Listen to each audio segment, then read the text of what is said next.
And again, disease can be classified as hidden or clear. And clear disease can be classified as reversible and irreversible. So, if you try, because we are speaking about interventions, if you try to focusing on specific risk factors on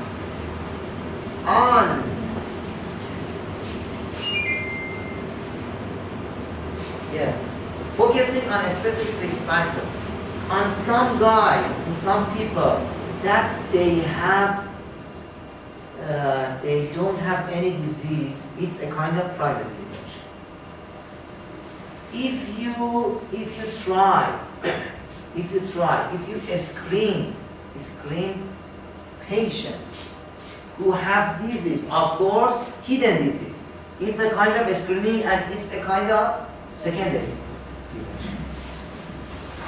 If you are going to treat patients who have disease in clear situation and they have reversible disease, so it's a kind of, again, secondary prevention.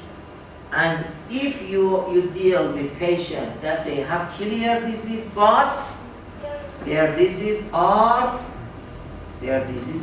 irreversible, your intervention means, for example, rehabilitation. It's a kind of tertiary prevention. And here you see a strategy of prevention. Who can explain this figure about the strategy of prevention? Who can explain?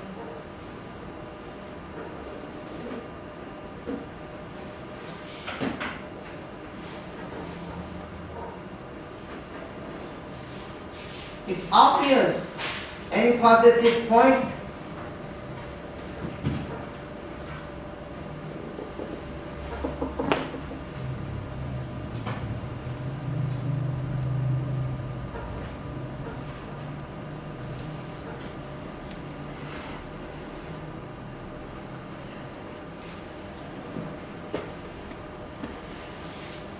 Imagine that you are a health politician, health policy decision making, yes, and you are going to implement some activities, some interventions for preventions. You should use this strategy of prevention. So in this situation, any volunteer? Nobody? Yes. In this situation, intervention, yes. So the cycle means intervention and assessment. The cycle can be classified to two main parts, intervention and assessment. In first step, you should, for example, identify populations at high disease risk, yes, and assess exposure, and in next step conduct research on mechanisms, and then you are going to intervene, you are going to have some interventions. So here, apply population-based intervention programs. After applying some such program, you evaluate intervention programs, and in the next step, you are going to modify existing intervention programs, and in next step, you should again reassess it. So we can name it as a strategy of prevention. And a couple of questions. Who can answer to this question? What kind of prevention is?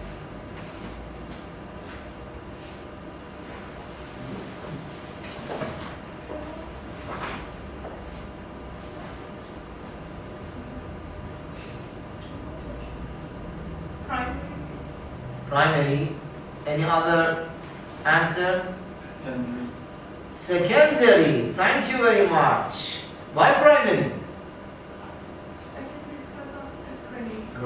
Great. And what's your name? Chuck Norris. Thank you. Abdetago Chakoris, yes, and you got another positive. Yes. Could you please explain more about why did you select this answer? Yes, according to the question that's good, like the local hospital offers yearly cholesterol screening to the public. Yes. Which means that maybe yearly it could be possible that there is a report on cholesterol-related diseases. So it means that the patients have skipped the primary prevention, and now the risk factors were not targeted. Now they have contracted the disease. But the symptoms are not that rare for them to see, so they go for that checkup for the screening so that the degree of the disease, if it is high, will be prevented. As you said, that goes with the screening and treatment. So after the screening, then they will prevent the treatment. Thank you very much. Great. Another question?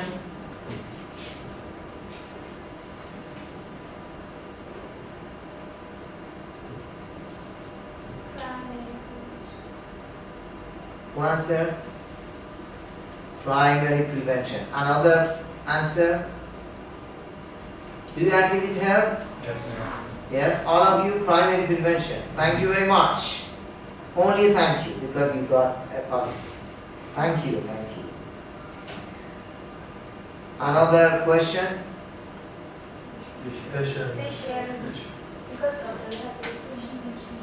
All of you can guess. Thank you so much for all of you. Mr. Rashi, for example, is referred to a cardiac rehabilitation program after coronary artery bypass surgery. Who can explain why, based on my statements and soil lecture, who can explain why? Who can?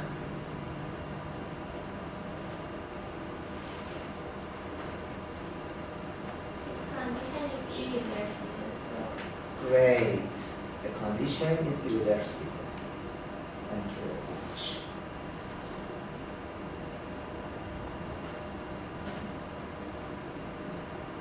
Yes, and there is criteria for instituting a screening program.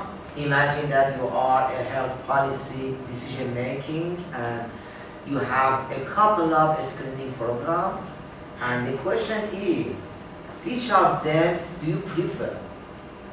Which of them do you prefer to implement? For example, you see that there are 4 different proposals for screening in a community. Is there any guideline for ranking the screening programs? Yes, there is it's a kind of ranking program.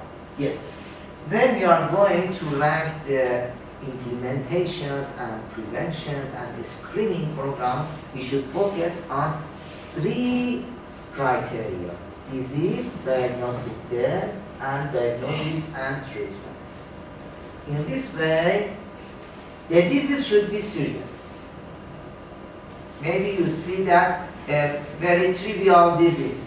No, it's not important. For example, biting with insects. Is it important? Is it very serious? No. Of course, in such situation, in some situation.